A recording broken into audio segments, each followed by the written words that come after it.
میں اب زاروں قطار رو رہا تھا۔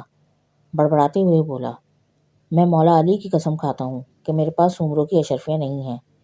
بھوکوں مر جاؤں گا لیکن چوری نہیں کروں گا۔ سومرو اب ایک عجیب کشمکش کا شکار تھا۔ اس نے میرے کندھے پر ہاتھ رکھ کر دھیمے لہجے میں کہا، یار نصیر، میرے بھائی، میرے بچپن کے دوست، میری بات سکون سے سن۔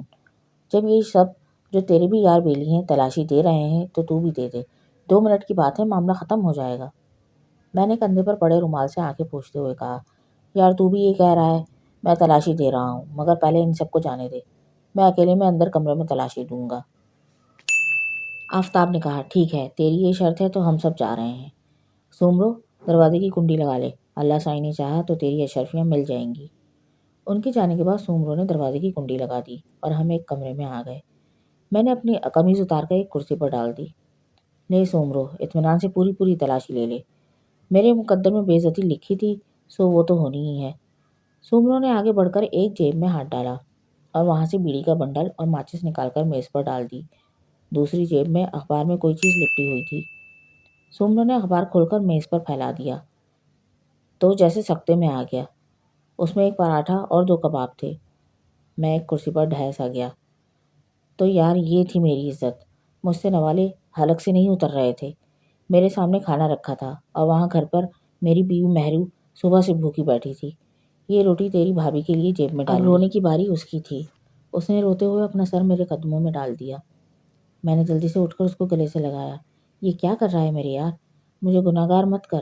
جو بے عزتی مقدر میں لکھی تھی وہ ہو گئی، قصہ ختم۔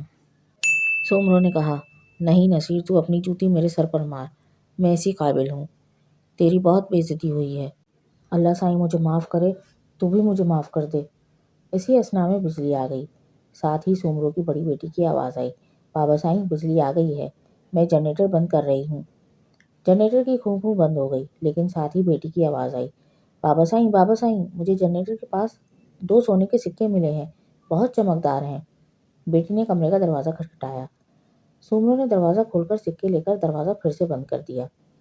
سومرو نے اوپر کی طرف منہ کر کے کہا، اللہ سائیں تیرا لاکھ لاکھ شکر ہے، اور نصیر تو بھی مجھے دل سے معاف کر دے۔ میں ابھی تک بغیر قمیض کے کرسی پر بیٹھا ہوا تھا، ڈگمگاتے قدموں سے کھڑا ہوا اور اپنی قمیض پہننے لگا۔ چلو شکر ہے، تیرے حق حلال کی کمائی تھی، اللہ نے کرم کیا، اب مجھے جانے دے۔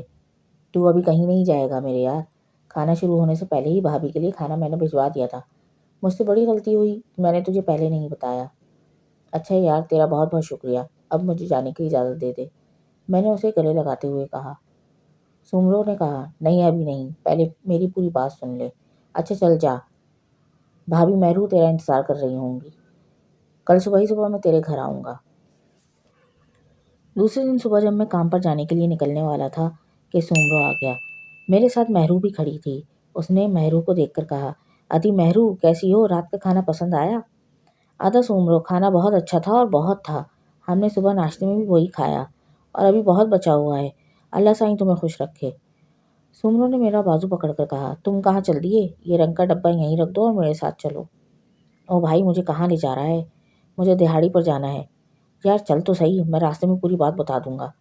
سومرو میرا ہاتھ پکڑ کر باہر کی جانب چل دیا۔ اچھا ادی، مہرو خدا حافظ۔